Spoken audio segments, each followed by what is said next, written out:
नमस्कार दोस्तों, मेरा नाम है रवि यादव और जो शॉर्ट नोट्स की सीरीज चल रही है इंडियन नेशनल मूवमेंट की, उसका लेक्चर नंबर 3 आज होने वाला है। और आज हम उदारवादी चरण पढ़ लेंगे। इस एक ही वीडियो के अंदर जो इम्पोर्टेंट तथ्य हैं उदारवादी चरण से संबंधित वो मैं आपको पढ़ा दूंगा। अभी तक आपने क्या पढ़ा? पहले वीडियो में कांग्रेस के गठन से पहले जो पॉलिटिकल ऑर्गेनाइजेशन थे वो पढ़ लिया। दूसरे वीडियो में इंडियन नेशनल कांग्रेस और इसके जो महत्वपूर्ण सेशन अधिवेशन वो पढ़ लिया। अब पूरे राष्ट्रीय आंदोलन को हम 3 चरणों में बांट सकते हैं। 3 चरणों में बांटा गया है मुख्य तौर पर। पहला चरण उदारवादी चरण 1885 से 1905 तक का दौर रहा। उदारवादी चरण या नरमपंथी चरण कह सकते हैं, क्योंकि इस वर्षों में 1885 से 1905 में जो नेता थे ना, वो नरम दल से संबंधित थे। जो नेता थे वो नरम स्वभाव के थे। इन लोगों का वर्चस्व अधिक रहा, ये ज्यादा फेमस रहे, इन्हीं की बात मानी जाती थी। लेकिन जब देखा गया इनसे कुछ भी काम नहीं हुआ, 1905 में बंगाल का विभाजन कर दिया गया। उसके बाद गर्मपंथी नेता या उग्रवादी नेता कह सकते हैं, उग्रवादी इन द सेंस नेगेटिव मत लीजिएगा, गर्म स्वभाव के जो नेता थे उनका पॉपुलैरिटी अधिक बढ़ गई। तो 1905 से 1919 तक उग्रवादी चरण कहलाता है। और उसके बाद जब गांधी जी आ गए 1915 में, तीनों उनके जो सत्याग्रह सफल हो गए। उसके बाद गांधीवादी चरण, गांधी जी की बात ज़्यादा मानी जाने लग गई, गांधी जी को लोग फॉलो करने लग गए, गांधी जी की पॉपुलैरिटी ज़्यादा बढ़ गई। तो पूरा नेशनल मूवमेंट जो है वो गांधीवादी नेशनल मूवमेंट कहलाने लग गया। वो चरण पूरा गांधीवाद चरण कहलाने लग गया।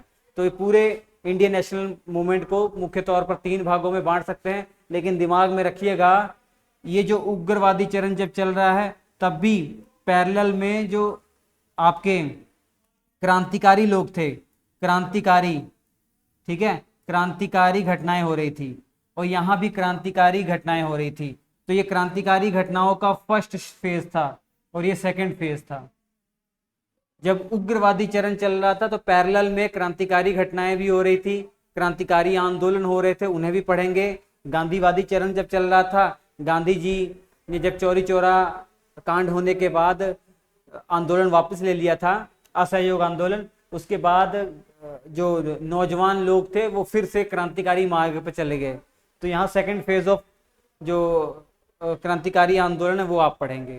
ठीक है, ये पूरी चीजें मैंने सिंपल कर दी हैं। तो आज हमें पढ़ना क्या है? उदारवादी चरण के बारे में 1885 से 1905 तक। ये बहुत शॉर्ट नोट्स हैं और एग्जाम के लिए बहुत ज़्यादा बेनिफिशियल होंगे।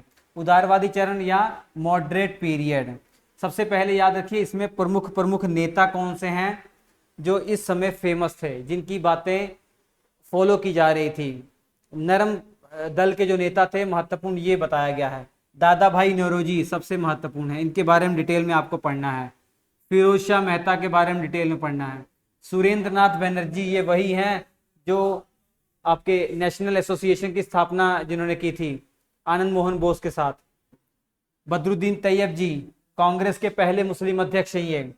दिनशा वाचा, पी आनंद चार्लू, आनंद मोहन बोस, गोपाल कृष्ण गोखले गांधी जी के राजनीतिक गुरु हैं। महादेव गोविंद रानाडे, विजय राघवाचारी, शिशिर कुमार घोष। तो हमें कुछ के बारे में डिटेल में पढ़ना है जो एग्जाम पॉइंट ऑफ व्यू से बहुत जरूरी है। दादा भाई नौरोजी भैया, इन्हें the great old man of India भी कहा जाता है। इनके बारे में क्या याद रखना है? इन्हें great old man of India कहा जाता है। पारसी समुदाय के थे। 1886 में जो कलकत्ता में अधिवेशन हुआ था उसकी अध्यक्षता इन्होंने की थी। 3 बार अधिवेशन की अध्यक्षता की है इन्होंने कांग्रेस की, 1886, 1893 लाहौर में और 1906 ये भी कलकत्ता में। और ये पहले इंडियन हैं जो हाउस ऑफ कॉमन के सदस्य बने थे। बहुत इंपॉर्टेंट, बहुत प्राउड की बात है कि ब्रिटेन की जो पार्लियामेंट का लोअर सदन है, जैसे हमारे यहाँ लोकसभा है, वहां लोअर सदन में पहली बार किसी इंडियन को सदस्य बनाया गया तो वो हमारे दादा भाई नौरोजी ही थे। वह हमारे दादा भाई नौरोजी थे। लिबरल पार्टी की ओर से ये सदस्य बनकर आए थे। 1892 से 95 तक ये रहे। और ये पूछा जाता है कांग्रेस के अध्यक्ष कब तक रहे, कब रहे? 3 बार रहे, कलकत्ता में, लाहौर में और फिर कलकत्ता में। ठीक है, और इसके अलावा धन निष्कासन सिद्धांत सबसे पहले इन्होंने दिया। ड्रेन वेल्थ थ्योरी सबसे पहले इन्होंने दिया। ये क्या था भैया? ड्रेन वेल्थ थ्योरी जानते हैं क्या था? हमारे यहाँ से बरसों से जो अंग्रेज है पैसा लूट कर लेके जा रहे थे। आश्चर्य की बात यह है कि हम इंडियंस को खुद नहीं पता था कि हमारी घर से ही चोरी हो रही है। पहली बार जो ड्रेन वेल्थ थ्योरी है, धन निष्कासन सिद्धांत है, इन्होंने बताई। देखिए, समझने का प्रयास कीजिए कैसे लेकर जा रहे थे। हमारे यहाँ वो रह रहे हैं, हमसे टैक्स वसूल रहे हैं, हमारे यहाँ से फ्री में या फ्री के भाव में कच्चा माल ले रहे हैं, और जो माल तैयार कर दे रहे हैं, मार्केट में बेच रहे हैं, उसका हमसे अधिक दाम ले रहे हैं, और वो पैसा सारा इंग्लैंड भेजा जा रहा है। तो हर चारों तरफ से हमको लूटा जा रहा था।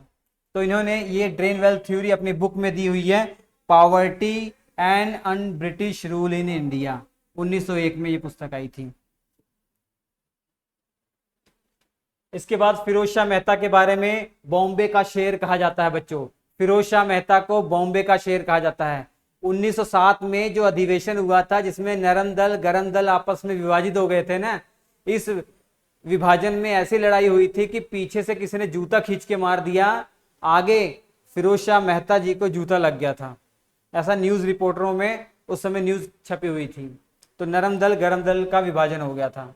1890 में जो कांग्रेस का अधिवेशन हुआ था उसमें इन्होंने अध्यक्षता की थी। इन्होंने एक न्यूज चलाया था, एक न्यूज़पेपर चलाया था, बॉम्बे क्रॉनिकल, 1910 ईस्वी में, इंग्लिश भाषा में। नाइट की उपाधि इनको मिली थी भैया, नाइट की उपाधि, नाइट की उपाधि अंग्रेजों के द्वारा इनको मिली थी। इसका सुरेंद्र नाथ बनर्जी 2 बार आईसीएस का एग्जाम क्रैक करने वाले, 2 बार आईसीएस का एग्जाम क्रैक करने वाले हैं ये। एक बार 1869 में और एक बार 1871 में। ठीक है। राष्ट्रगुरु भी इन्हें कहा जाता है, राष्ट्रगुरु भी कहा जाता है। नेशनल एसोसिएशन, नेशनल एसोसिएशन जो पार्टी थी इसकी स्थापना इन्होंने आनंद मोहन बोस के साथ मिलकर की थी। ये वही हैं, ये वही हैं। 2 बार आईसीएस का एग्जाम क्रैक कर चुके हैं। 1869 में, हालांकि जब डीवी हुआ था, डॉक्यूमेंट वेरिफिकेशन हुआ था, उसमें देखा गया इन्होंने जो उम्र है अपनी वो हिंदू कैलेंडर के हिसाब से लिखी थी, लेकिन वहां पूछा गया था अंग्रेजी कैलेंडर के हिसाब से, इसलिए इनको डिस्क्वालीफाई कर दिया। अंग्रेजों को तो बहाना चाहिए होता है। उसके बाद 1871 में दोबारा से एग्जाम क्रैक कर दिया। टैलेंट कहाँ जाएगा भाई। 1871 में दोबारा इन्होंने एग्जाम जब क्रैक किया, 2-3 साल नौकरी भी की। बांग्लादेश में एक जगह है सिलहट, वहां पे मैजिस्ट्रेट रहे थे, लेकिन इन्हें नौकरी से हटा दिया गया था। इन पर गलत आरोप लगाकर इन्हें नौकरी से निकाल दिया। इन्होंने एक न्यूज़पेपर चलाया था, द बंगाली। 1876 में इन्होंने नेशनल एसोसिएशन की स्थापना की थी पार्टी की। कांग्रेस से पहले जो सबसे महत्वपूर्ण पार्टी है वो यही है, इंडियन एसोसिएशन या इंडियन नेशनल एसोसिएशन इसे कहते हैं। उदारवादी नेताओं का काम करने का तरीका क्या था, कार्यशैली क्या थी, कैसे आप जानेंगे कि उग्रवादी या उदारवादी इनमें क्या डिफरेंस है। उदारवादियों का मानना यह था कि देखिए अंग्रेज ना हमारा भला ही चाहते हैं, लेकिन उन्हें हमारी प्रॉब्लम का नहीं पता है। अगर उन्हें हम अपनी प्रॉब्लम बता दें किसी भी तरीके से, अगर उन्हें अपनी प्रॉब्लम बता दें तो वो हमारी प्रॉब्लम सॉल्व कर देंगे, ये इनका मानना था। अंग्रेजी न्याय व्यवस्था पर इनको पूरा विश्वास था। अब देखिए ये क्या कहते थे, ये क्या करते थे, इनकी कार्यशैली ये थी कि कुछ भी अपनी डिमांड मनवानी है अंग्रेजों से तो ये पत्र लिखा करते थे, और इसी बात को लेकर गरम दल के नेता चिढ़ जाते थे कि आप लव लेटर लिख रहे हैं, लव लेटर उसको लिख रहे हैं जो आपको भाव ही नहीं दे रहा है। तो इन्होंने 1885 से 1905 तक यही किया। याचिकाएं करते थे, प्रार्थना पत्र लिखते थे, उसके माध्यम से अपनी डिमांड मनवाते थे। अगर पहली बार डिमांड नहीं मानी गई तो दोबारा यही काम रिपीट करते थे, लेकिन कभी भी अंग्रेजी सत्ता के खिलाफ जो है कोई कार्यक्रम नहीं करते थे, कोई हड़ताल नहीं करते थे। ये इनका सिस्टम था। ठीक है, अंग्रेजों के खिलाफ नहीं हुए। हर साल अधिवेशन करते थे, दिसंबर में अधिवेशन होता था कांग्रेस का, जानते ही हैं। अब उदारवादी नेताओं के उद्देश्य और इनकी डिमांड क्या थी, इनके उद्देश्य क्या थे, इनकी डिमांड क्या थी वो समझ लीजिए। इनकी ये डिमांड थी कि भैया जो सेना पे खर्च हो रहा है ना, बेफजूल खर्च हो रहा है, इस पे आप रोक लगाइए। अंग्रेजों को कहते थे कि आप सेना पर रोक लगाइए, सेना के खर्च पर रोक लगाइए। इसके लिए वो प्रार्थना करते थे, रिक्वेस्ट भेजते थे, बार बार ये बातें करते थे, लेकिन कभी भी अंग्रेजों के खिलाफ मोर्चा नहीं खोलते थे। और ऊंचे पदों पर ज्यादा से ज्यादा इंडियन को बैठाया जाए, इनके उद्देश्य तो बहुत बढ़िया है, ज्यादा से ज्यादा इंडियन को बैठाया जाए। वायसराय की जो एग्जीक्यूटिव काउंसिल है, जैसे हमारे प्रधानमंत्री कैबिनेट समझ सकते हैं, कार्यकारी परिषद है, इसमें ज्यादा से ज्यादा इंडियन हो, ये इनकी डिमांड थी। केंद्र और राज्य में जो विधान परिषद है, जिसका काम कानून बनाने वाला है, तो विधान परिषद के सदस्यों की संख्या भी बढ़ाई जाए, उसमें ज्यादा से ज्यादा इंडियन हो। बजट पर नियंत्रण दिया जाए हमें, इंडियन जो नेता हैं, इंडियन जो सदस्य हैं विधान परिषद में बैठे हुए हैं, उन्हें अधिकार मिलना चाहिए, बजट पर नियंत्रण होना चाहिए। नमक और चीनी टैक्स फ्री होनी चाहिए, क्योंकि नमक और चीनी सबकी जरूरत है, गरीब तबके की जरूरत है, तो इस पर कोई भी टैक्स नहीं होना चाहिए। और इसके अलावा आईसीएस की जो परीक्षा है ना, वो इंडिया में करवानी चाहिए। और उस समय आईसीएस की परीक्षा के लिए बहुत रिस्ट्रिक्ट, बहुत ही कड़े कानून लगा दिए गए थे। 19 वर्ष अधिकतम आयु रखी गई थी कि 19 वर्ष की आयु से पहले पहले ही एग्जाम दे सकते हैं, लास्ट आयु। ठीक है, तो आईसीएस की परीक्षा में आईसीएस की परीक्षा इंडिया में करवाई जाए और उम्र सीमा बढ़ाई जाए, 23 वर्ष कर दी जाए, ये डिमांड कर रहे थे। भू राजस्व में कमी की जाए, न्यायपालिका कार्यपालिका से स्वतंत्र की जाए। भाई जैसे हमारी न्यायपालिका आज क्या है, कार्यपालिका से स्वतंत्र है, वैसा सिस्टम किया जाए ताकि न्यायपालिका स्वतंत्रता पूर्वक अपना काम कर सके, सबको न्याय मिल सके। ठीक है, क्या इनकी बातें मानी गई? इनकी उपलब्धियां देखते हैं, इनकी उपलब्धियां बहुत कम है। यही तो कारण था 1905 के बाद इनका वर्चस्व कम हो गया। उग्रवादी नेता, गरम दल के नेता हीरो बन गए, लाल बाल और पाल, लाला लाजपत राय, बाल गंगाधर तिलक, विपिन चंद्र पाल, ये हीरो बनकर उभरे। अब इनकी उपलब्धियां देखते हैं। अब उपलब्धियां ये देखिए, 1886 के अंदर, 1886 में क्या हुआ कि लोक सेवा आयोग कमेटी की मतलब गठन किया गया। एक लोक सेवा आयोग कमेटी का गठन किया गया, किसकी अध्यक्षता में? चार्ल्स एचिसन की अध्यक्षता में, जो ये डिमांड कर रहे थे बार बार कि इंडिया में करवाना चाहिए, उम्र सीमा बढ़ानी चाहिए। उसी पर बात करने के लिए, उसी पर चर्चा करने के लिए अंग्रेजों ने एक लोक सेवा आयोग कमेटी का गठन किया। तो ये इनकी उपलब्धि में गिना जा सकता है।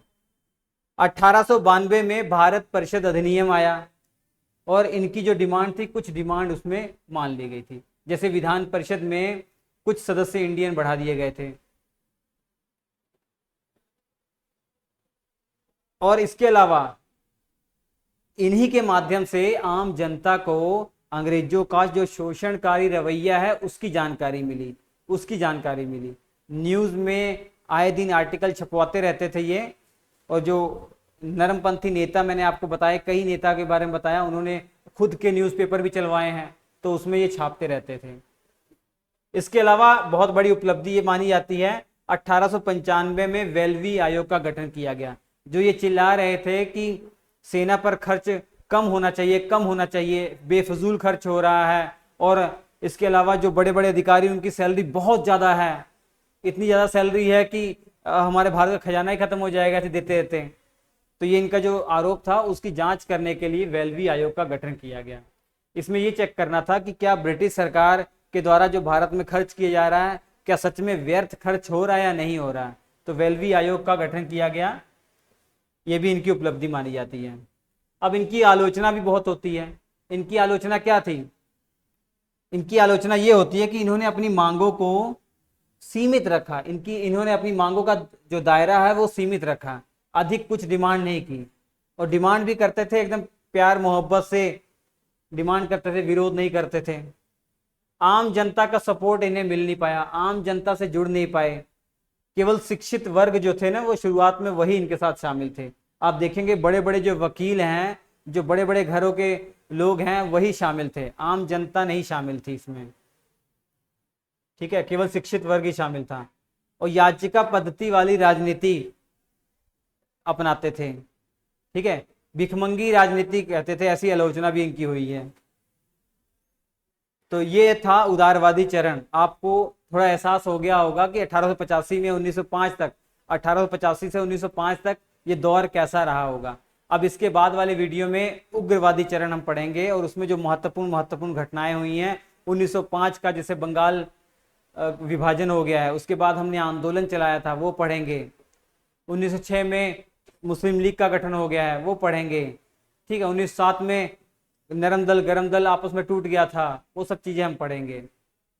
तो बच्चों ये जो शॉर्ट नोट्स की सीरीज है आप देखते रहिए। इसके जो क्लास नोट्स हैं वो आप ले लीजिएगा। श्री एजुकेशन एप्लीकेशन पर भी अवेलेबल PDF या हार्ड कॉपी अपने घर पे मंगवा सकते हैं। वीडियो के डिस्क्रिप्शन में लिंक दिया हुआ है एप्लीकेशन का, या देखिए पट्टी लिखी हुई है ना, यहाँ पे नंबर हमारा लिखा हुआ 7888774245। यहाँ भी कॉन्टैक्ट करके आप ये नोट्स पा सकते हैं। बेहतरीन नोट्स है, तैयारी बहुत अच्छी हो जाएगी। हम आपसे मुलाकात करेंगे अगले एपिसोड में, तब तक के लिए नमस्कार।